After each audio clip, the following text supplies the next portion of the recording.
NDA सरकार ने अपने 100 दिन पूरे किए हैं और इस उपलक्ष्य में कार्यक्रम का आयोजन किया गया है। इसके साथ ही कई योजनाओं का उद्घाटन और शिलान्यास भी किया जा रहा है। ये सीधी तस्वीरें जहां मुख्यमंत्री शिवराज चौधरी संबोधित कर रहे हैं कार्यक्रम में।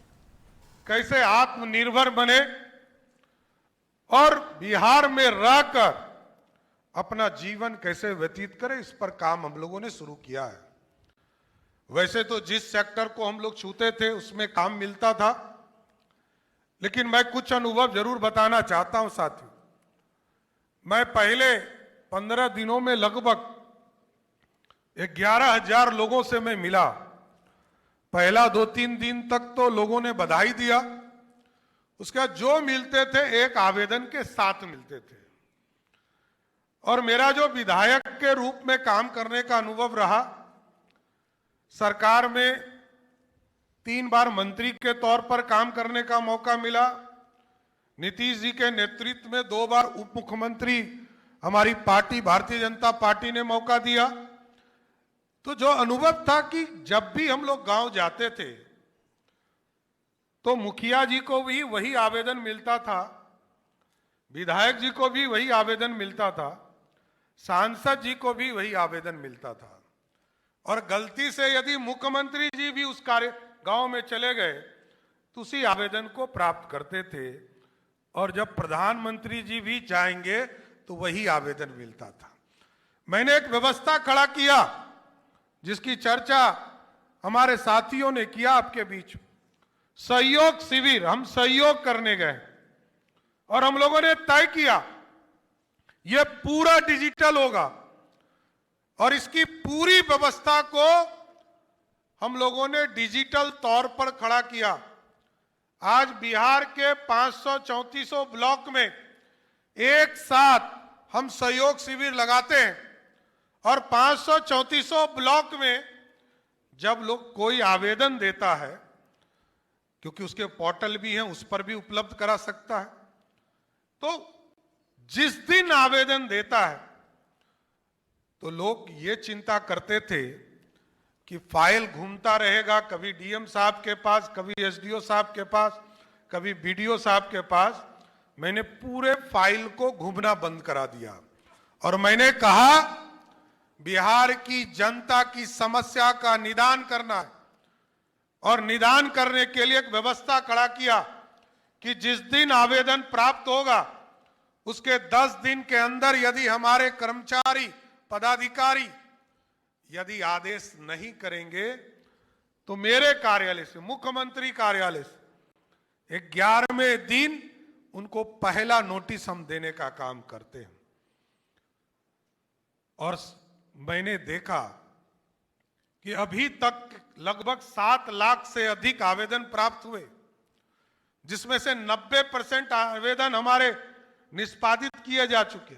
लेकिन मैं जब पहला नोटिस देने की बारी आई तो हमको मात्र 9,000 लोगों को नोटिस देना पड़ा।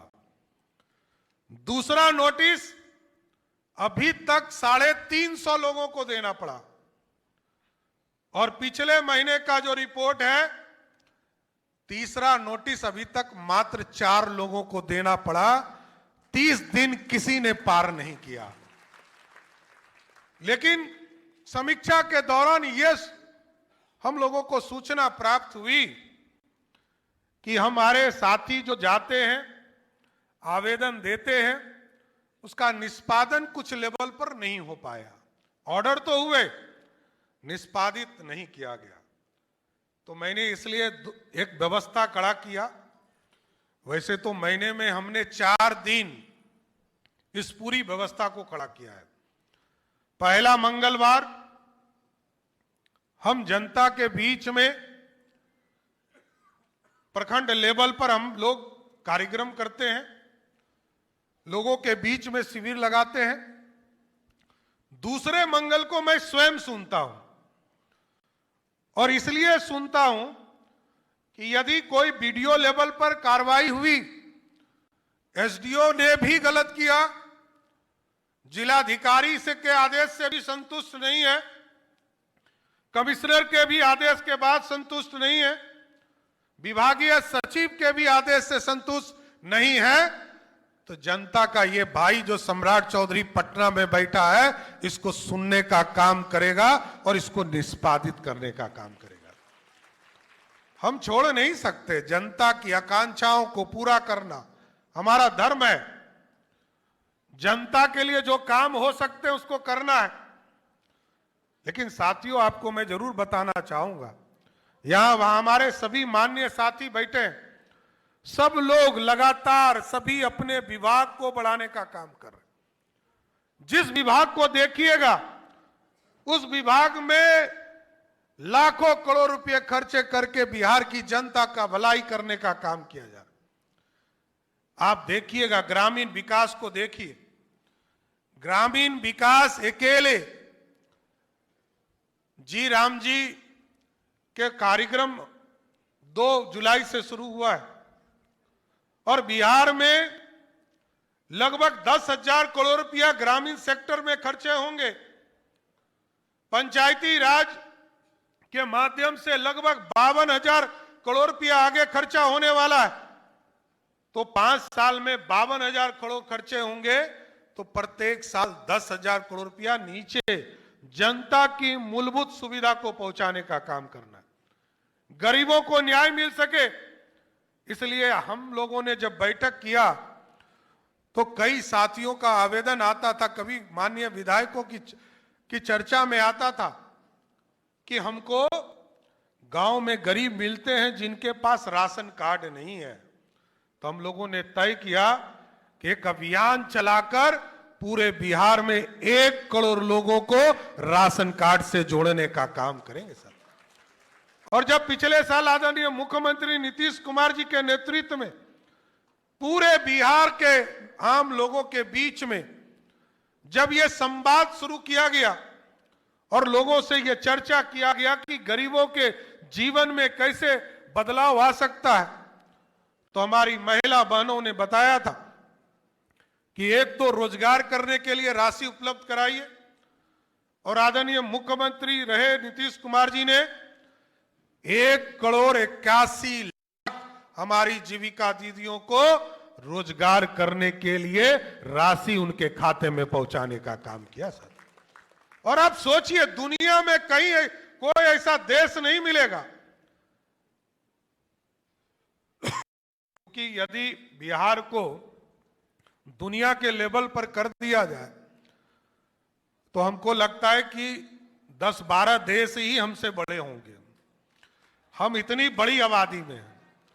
और आप सोचिए कि बिहार जो डेंसेस्ट पॉपुलेशन वाला राज्य है, दुनिया में सबसे ज्यादा आबादी डेंसेस्ट पॉपुलेशन इस बिहार में है।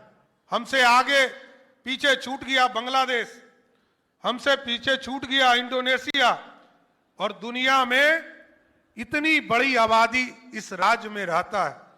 और लगातार बिहार के बदलाव के लिए बिहार की सरकार काम कर रहा है साथियों। लगातार लोग चिंता करते थे शिक्षा के क्षेत्र में। हम लोगों ने देखा जब बीआईटी मेसरा पटना में खुला तो एक बड़ा उत्सव का मौका हुआ करता था। लेकिन जब यह तय किया गया कि आजादी से लेकर 78 वर्षों तक बिहार में मात्र 278 बिहार में डिग्री कॉलेज होते थे, और इसी 15 तारीख को हम लोगों ने सभी साथियों ने मिलकर बिहार में एक दिन में 211 डिग्री कॉलेज खोलने का काम किया, जिससे कि बिहार के लोग बाहर जाते थे। और स्टूडेंट क्रेडिट कार्ड के माध्यम से मैंने अनुभव किया, यहां बैठे हैं हमारे वित्त मंत्री जी, राशि उपलब्ध कराते हैं।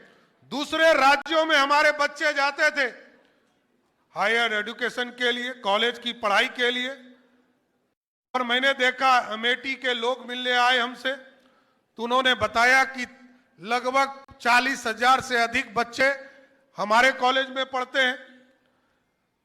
लवली यूनिवर्सिटी के संस्थापक मिले तो उन्होंने कहा कि हमारे यहाँ 11,000 बच्चे पढ़ते हैं। तो हम लोगों ने तय किया कि बिहार में ऐसी व्यवस्था खड़ा करना है कि अगले 5 वर्षों में एक एक बिहारी का बच्चा बिहार की धरती पर रहकर पढ़ने का काम करे। इसलिए हम लोगों ने तय किया कि एआई के सेक्टर में, कंप्यूटर साइंस के सेक्टर में हम लोगों ने यूनिवर्सिटी की घोषणा किया। और मैं सभी माननीय विधायक मंत्रियों को धन्यवाद भी देना चाहता हूं कि आप लोगों ने सदन से इसको पारित कराकर डॉक्टर श्यामा प्रसाद मुखर्जी के नाम पर एआई और कंप्यूटर साइंस की यूनिवर्सिटी को स्थापित करने का, आगे बढ़ाने का काम किया। उसी तरह शहीद जुब्बा सहनी जी के नाम पर आर्किटेक्चर और सिविल इंजीनियरिंग के लिए यूनिवर्सिटी की स्थापना का रास्ता हमारे माननीय विधायक और माननीय मंत्रियों ने तय किया। साथियों, अब बिहार में आर्किटेक्चर के ऊपर फोकस होकर पढ़ाई हो सकेगा।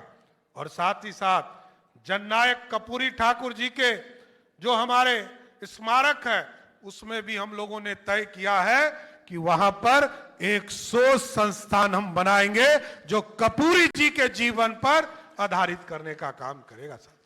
इसलिए साथियों, हम लोग स्कूल जाते थे और स्कूल में यह अनुभव किया, जो आदरणीय विजय चौधरी जी ने कहा कि हमारे बच्चे ये कहते थे कि हमको क्वालिटी एजुकेशन चाहिए।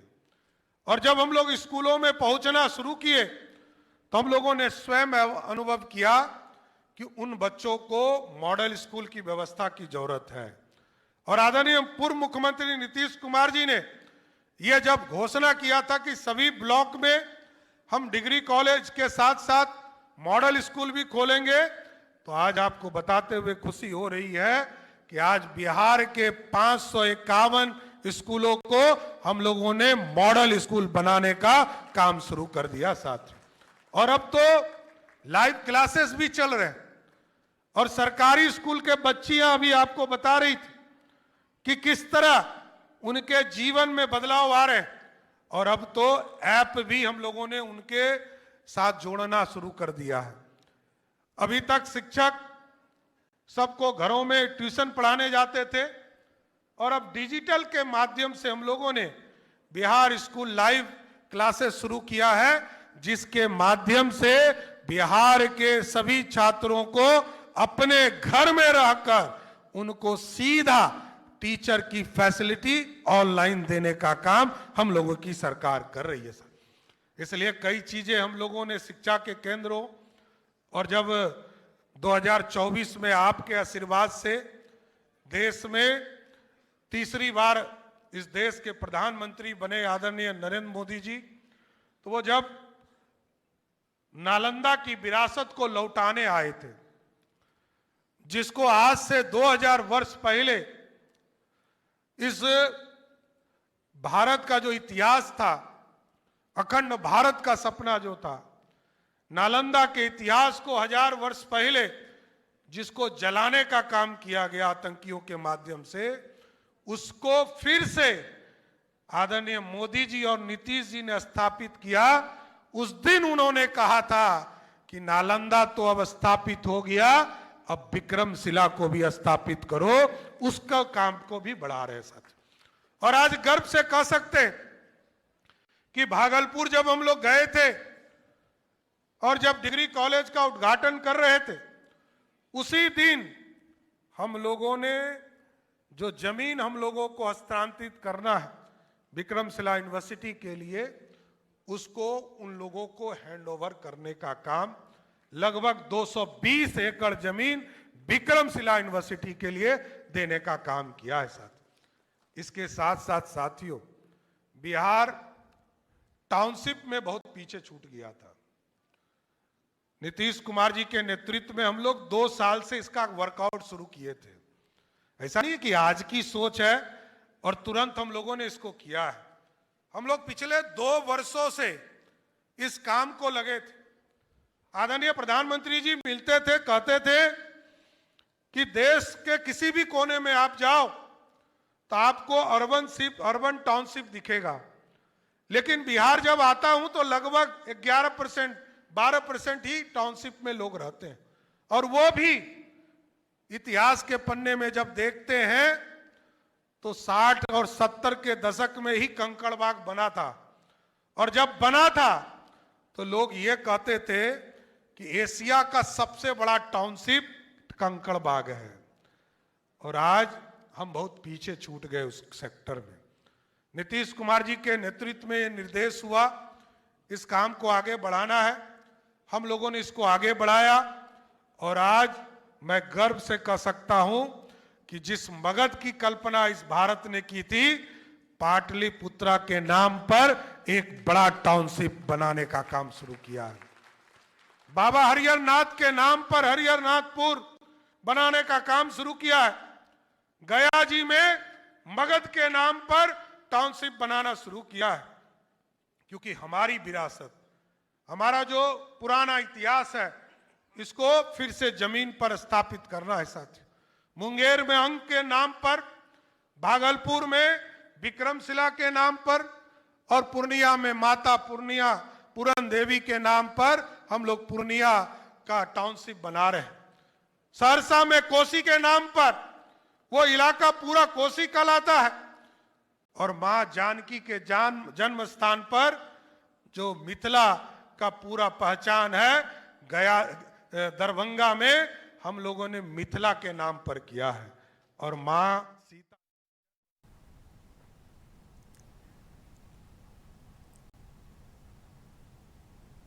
और इस बुलेटिन में अभी के लिए बस इतना ही। खबरों में बने रहने के लिए आप देखते रहिए कशिश न्यूज।